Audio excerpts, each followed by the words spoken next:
Bismillahirrahmanirrahim. Assalamualaikum warahmatullahi wabarakatuh. Selamat pagi adik-adik. Nah, alhamdulillah ya, kita kedatangan lagi ke materi namanya nih Kak Sistri. Nah, jadi kakak kenal sama Kak Sistri ini dulu kita satu SMP, cuma beda angkatan aja. Jadi kakak kelas 3, Kak Sistri kelas 1 gitu ya, Kak Sistri. Ya, betul sekali. Oke. Kak Sistri, makasih udah gabung di kelas online kita. Jadi sekarang mah kenalan dulu dong Kak Sistri sama adik-adik, silakan. Oke, nama saya Sistriana Intan Permatahati. Saya dokter muda di salah satu rumah sakit swasta di Lampung. Saya kuliah di Universitas Malahayati, jurusan Fakultas Kedokteran Umum. Oke, siap. Udah ya, Oke. itu kenalannya. Oke, adik-adik, sama ya kayak di video yang sebelum-sebelumnya, kita akan langsung membahas tentang yang paling vital dalam perkuliahan ya. Karena bagaimanapun kuliah itu butuh biaya. Nah, berapa nih Kak Sisri biaya untuk kedokteran di Malahayati? Untuk biaya, Malahayati itu kan swasta. Pas aku itu angkatan 2015, masuknya itu 268 juta. Ya, itu untuk masuk. Lalu untuk SPP-nya satu semester atau per 6 bulan itu 18 juta. Gitu. Terus ada lagi? Enggak sih. Udah gitu aja. Jadi masuk berapa tadi? 268 juta. 268 juta dan semester 18 juta. Ya, Oke. Nah, itu tahun Kak Sisri 2015. 2015. Sekarang? Sekarang itu dia kan dibagi 3 gelombang nih. Ah. Ada yang gelombang pertama dia masuk 400 juta. Gelombang kedua 450 juta, gelombang ketiga 500 juta. Nah, untuk biaya per semesternya itu 30 juta sekarang. 30 jutaan. Oke. Berarti nanti makin lama makin naik juga ya? Ya, Oh, hampir 2 kali lipat kayaknya. bisa. Ya, 2 2 3 kali lipat lah ya. Ya. Oke, siap. Tapi ya wajar lah. Tahun 2015 sekarang 2020 gitu kan. Naik segitu masih wajar ya, Kak Sisri. Wajar. Oke. Apalagi jurusan kedokteran adik-adik, jurusan yang memang paling mahal sih di antara jurusan lain di kampus itu. Kedokteran paling mahal kan ya? Iya, paling mahal. Terus nanti kan 4 tahun itu kan dia kuliahnya aja. Nanti 2 tahun itu ada di rumah sakit. Dia tuh bayar lagi masuk ke rumah sakitnya. Ya. Berapa tuh? Pas aku angkatan 15 itu sekarang 120 juta. 120 juta. Kenapa? Karena dia ngikut semester yang sekarang. Sekarang kan 30 nih. Dikali 4 semester kan, jadi 120 gitu. 120. Oke. Nah, Kak Sisri berapa deh? Totalnya berapa tuh dari dulu sampai sekarang tuh berapa tuh? Dari dulu sampai sekarang ya. Iya. Ya sekitar 1 M lah. 1 M. 1 M tuh udah selesai atau masih? Udah selesai sih. Udah selesai. Itu pas zamannya Kak Sisri. Berarti pas zamannya sekarang, anak sekarang ya bisa 1314 berarti. Bisa lah. Oke, siap segituan ya. Adik-adikku yang mau masuk nanti tahun 2021 jurusan kedokteran di kampus Malahayati, totalnya sekitar 1,23 gitu ya. 1,2 atau 3-an gitu ya. Oke, Kak Sisri ada lagi tentang biaya? Biaya kurang lebih seperti itu. Nggak ada tambahan lagi? Nggak ada. Udah, oke, begitu ya adik-adik. Jadi Kak Sisri berarti untuk biaya awal ke Malahayati nggak harus bayar langsung semua kan 1 miliar, cuma dicicil-cicil juga gitu kan, semester ini berapa kayak gitu adik-adik. Jangan berpikir saya mah gak punya uang 1 miliar gak jadi di kedokterannya. Enggak, kasih sendiri juga gitu kan. Iyalah. Ya gitu ya, semua juga rata-rata gitu. Jadi adik-adik jangan mikir udah mentang-mentang kakak ngomongin biaya total jadi kalian langsung mikir ciut gitu ya. Enggak gitu adik-adik ya, siapa tahu nanti setelah daftar wah ada rezeki tambahan gitu kan, mana tahu, karena matematika rezeki Allah dengan matematika rezeki manusia itu berbeda adik-adik. Jelas. Oke, gitu ya. Nah, selain biaya kuliah juga kan Kak Sisri pasti ada biaya di luar kuliah nih. Ya. Tempat tinggal, jajan-jajan sehari-hari. Nah, itu gimana tuh di sana? Kalau untuk tempat tinggal 268 itu dia udah include sama asrama kan. Kalau Malahayati itu ada asrama gratis selama 4 tahun. Terus kalau untuk makan sih pribadi sendiri ya 2.500.000 itu sebulan. 2.500 sebulan. Iya. Karena kehitung murah sih kalau makan di sana. Itu sebulan. Itu asrama wajib? Wajib asrama kalau untuk Fakultas Kedokteran Umum. Selama 4 tahun? Iya. Oh, oke oke. Jadi 2,5 juta udah termasuk bayar asrama? 2,5 juta itu untuk makan kita aja. Kalau asramanya? Pas asrama udah masuk ke include 268 itu. Selama 4 tahun? Oh, oke oke oke oke. Berarti 2,5 tuh ya biaya hidup di sana ya. Oke, 2,5 itu selain apa tuh? Selain makan buat apa lagi Kak Sisri? Ya kalau aku pinter-pinter sendiri ya ininya ya bisa buat jalan sama teman kan ya, masa kita kuliah kedokteran gitu kan belajar mulu ya pasti harus ada jalan refreshing gitu ya, bisa buat jalan sama teman. Ya kalau shopping ya yang murah-murah aja gitu. Oh, oke oke oke. Ya prihatin aja. Tapi oke iya. Berarti intinya 2,5 itu rata-rata ya. Rata-rata ya. Berarti bisa lebih mahal, bisa lebih bawah juga ya. Gimana orangnya? Iya, tergantung gaya hidup kita. Nah, betul. Jadi itu ya adik-adik. Jadi 2,5 itu sebagai gambaran aja Kak Sisri gitu ya, dari awal masuk sampai sekarang tuh per bulannya 2,5 gitu ya. Kalau misalnya kalian merasa gaya hidup kalian lebih dari Kak Sisri, lebih hedon dari Kak Sisri, ya lebih dari itu. Atau misalnya kalian pengen lebih diirit-irit lagi, bisa kan ya? Bisa gitu ya. Jadi gimana kalian, oke? Tapi ya rata-rata 2,5 juta per bulan gitu ya. Oke, selain itu ada tambahan lagi Sisri mengenai biaya?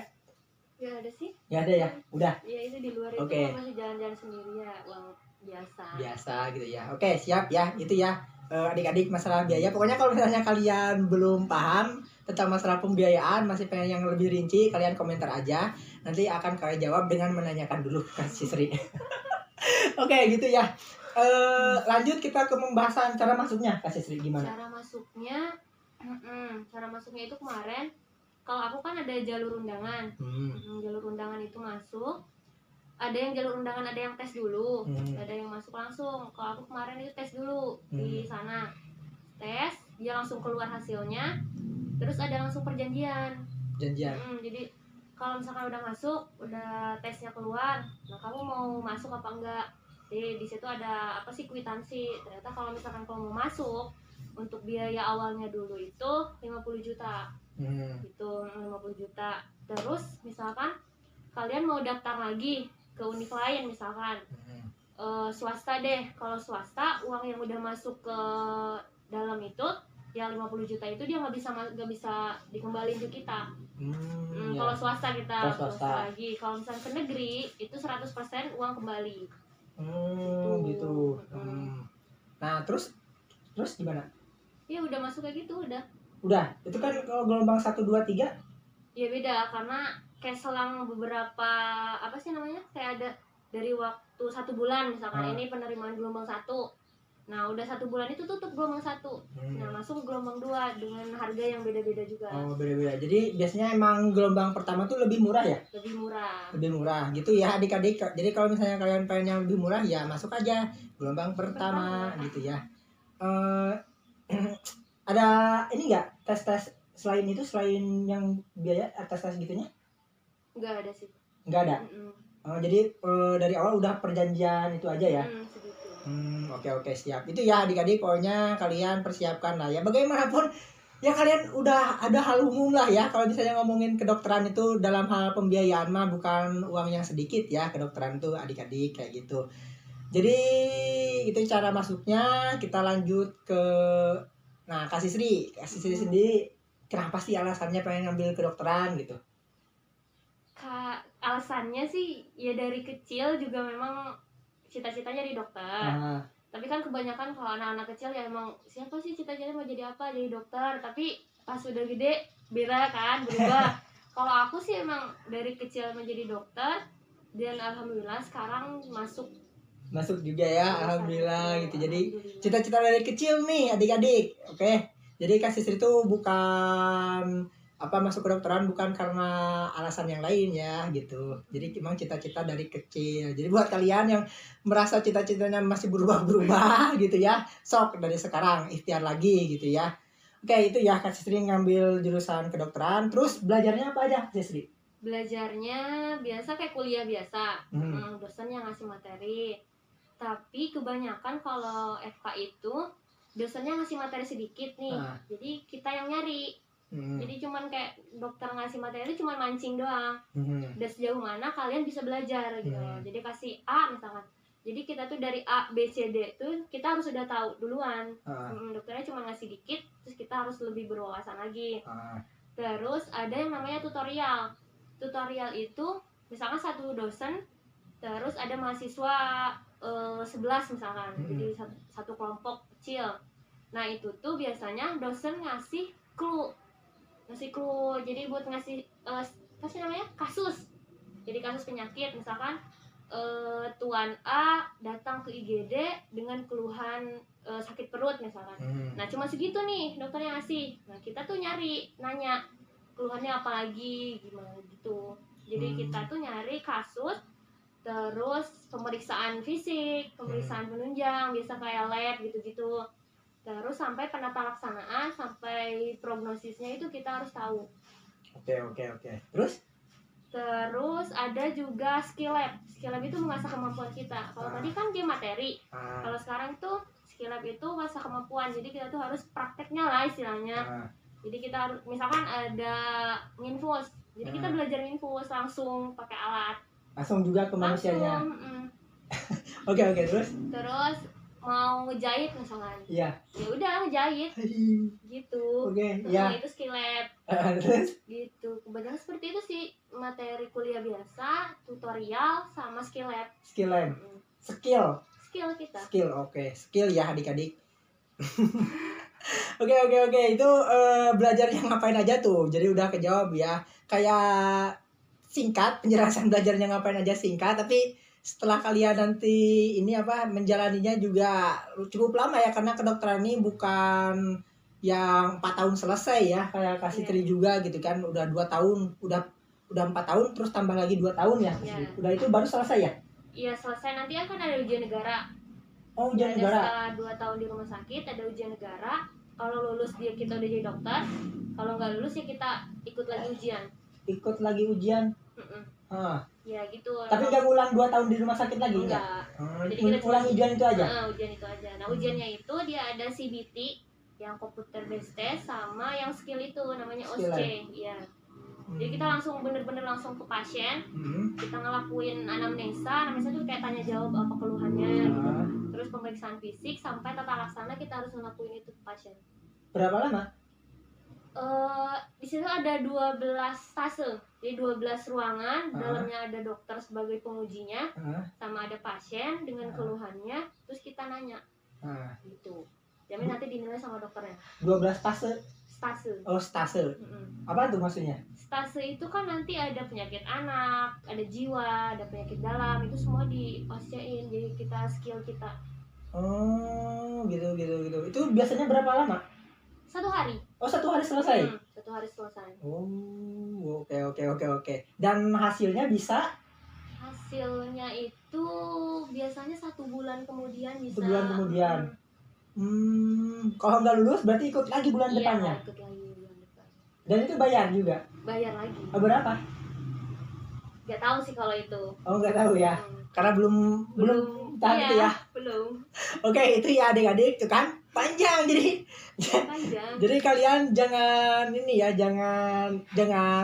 kelihatan enaknya doang gitu. Enak ya jadi dokter gitu kan. Tinggal nunggu di ruang praktek, gini dan dapat duit, enggak gitu. Itu tuh udah melalui proses yang panjang adik-adik.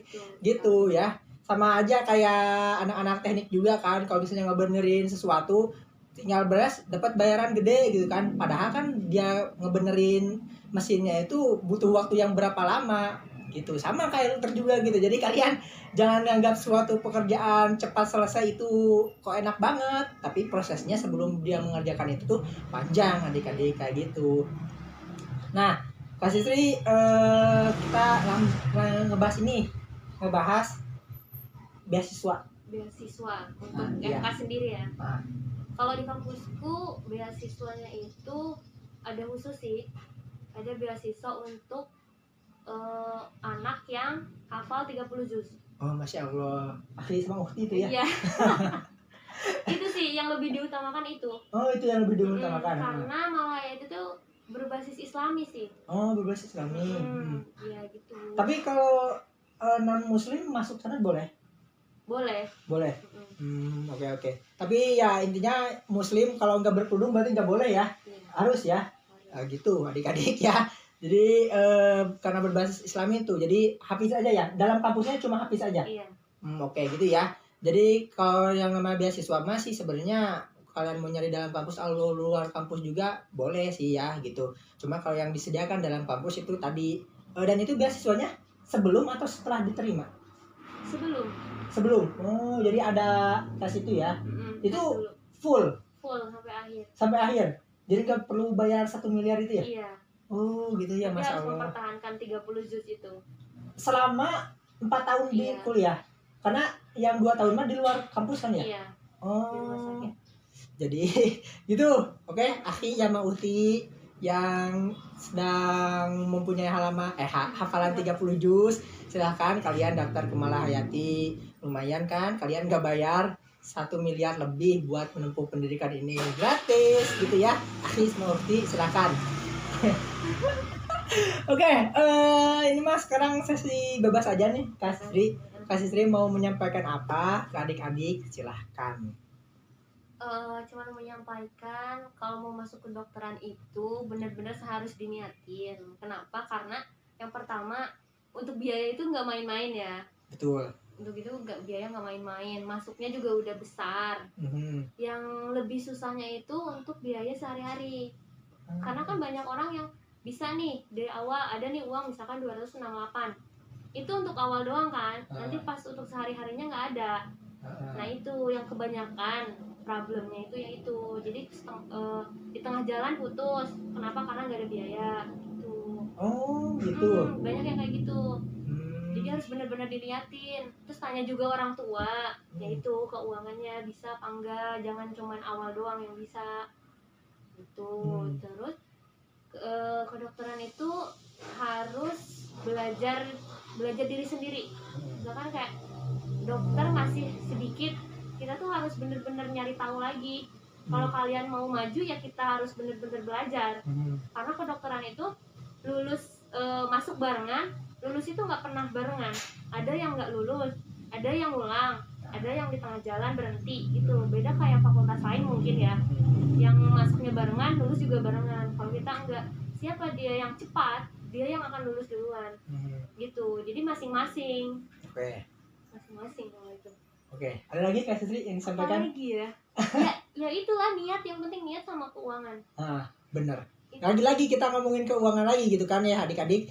Ya karena bagaimanapun intinya dalam kedokteran mah jadi bukan hal yang harus dinafikan lah ya. Munafik lah kalau misalnya kita ngomongin jurusan kedokteran, tapi kita ngomongin duitnya cuma 10 juta, puluhan juta tuh bukan uang kedokteran ya. Pasti uang kedokteran tuh MM-an gitu ya. Kalian mau cari di kampus manapun gitu kan, pasti uangnya tuh MM-an setidaknya gitu ya. Setidaknya gitu ya. Benar kata Kak Sri tadi ya, bagaimanapun itu tentang keuangan. Makanya sayang juga kan kalau misalnya kita udah bayar ratusan juta, gak sampai selesai, aduh mana uangnya gak balik lagi ya. Iya, gak balik lagi, sayang banget gitu ya. Ya intinya kalau misalnya kalian memang pengen banget jurusan kesehatan, tapi kalian merasa keuangan kalian tidak memadai untuk itu, masih adalah jurusan kesehatan yang lain kayak farmasi, perawat, bidan atau yang lain sebagainya gitu ya, Kak Sri ya. Iya. Daripada kalian maksain ke kedokteran, gak jadi karena sayang ya uang ratusan juta. Ya benar. Jadi jangan dipaksain ya. Jangan dipaksain, harus tetap ditanya dulu orang tua bisa enggak. Nah benar itu, bisa enggak gitu, benar nih, sayang banget nih, aduh ratusan juta melayang gitu kan. Oke, Kak Sri ada tambahan lagi? Cukup ya untuk pembahasan mahasiswa kedokteran. Iya. Oke, gitu adik-adik. Aduh, jadi saya juga bingung sebenarnya mau nanya banyak gitu kan tentang kedokteran ini karena memang tapi kalau dari saya sendiri pribadi ya, kalau dari kakak sendiri benar bukan jurusan yang main-main nih kedokteran tuh ya. Karena ini nyangkutnya nyawa seseorang gitu. Orang loh yang disangkutin tuh, bukan benda, bukan apa-apa. Salah sedikit aja nanti kalian tahu sendiri lah masyarakat di kita gimana gitu ya. Jadi memang khusus buat orang yang benar-benar serius nih kedokteran gitu ya. Kalian jangan jangan main-main nih, yang diurusin tuh kesehatan orang, nyawa orang lain gitu ya adik-adik. Betul Kak Sisri? Betul sekali. Betul sekali. Jadi gitu ya, buat kalian yang merasa masih main-main dalam hidup tapi pengen kedokteran, coba berpikir ulang gitu ya. Atau mending kalian mesin gitu ya. Kalau mesin mas mending ya mesin mati ya udah selesai, gak bakalan dikubur. Mesinnya gak bakalan dikubur, dibakar juga gak apa-apa gitu ya. Tapi kalau manusia yang kalian obati itu kan beda lagi gitu ya, penanganannya kayak gimana kayak gitu ya. Oke Kak Sisri, cukup ya adik-adik. Pokoknya bagi kalian yang masih penasaran pengen tanya lebih banyak lagi tentang kedokteran, silahkan nanti komentar, akan kakak balas dengan menanyakan dulu ke Kak Sisri gitu ya. Oke Kak Sisri, kalau adik-adik pengen kenalan gimana? Boleh nggak? Boleh di follow Instagram bisa. Ya. Sebutin aja. Sistriana Intan 97 untuk Instagram. Oke siap, itu ya adik-adik. Pokoknya kalian pengen berbincang-bincang sama Kak Sri, insya Allah ditanggapi kok. Kak Sri bukan tipe orang-orang yang sombong lah ya. Enggak lah. Oke gitu, pokoknya kalian kalau misalnya pengen berkenalan sama Kak Sri langsung, silahkan kontak Kak Sri di Instagram itu. Adik-adik, buat kalian yang pengen tahu jurusan lain, kampus lain, silahkan komentar juga. Nanti akan kakak carikan pematerinya. Insya Allah ada ya. Kak Sri ada teman? Cukup. Oke adik-adik, sampai jumpa dulu ya di video kita saat ini. Sampai jumpa lagi di video selanjutnya. Dadah. Assalamualaikum warahmatullahi wabarakatuh.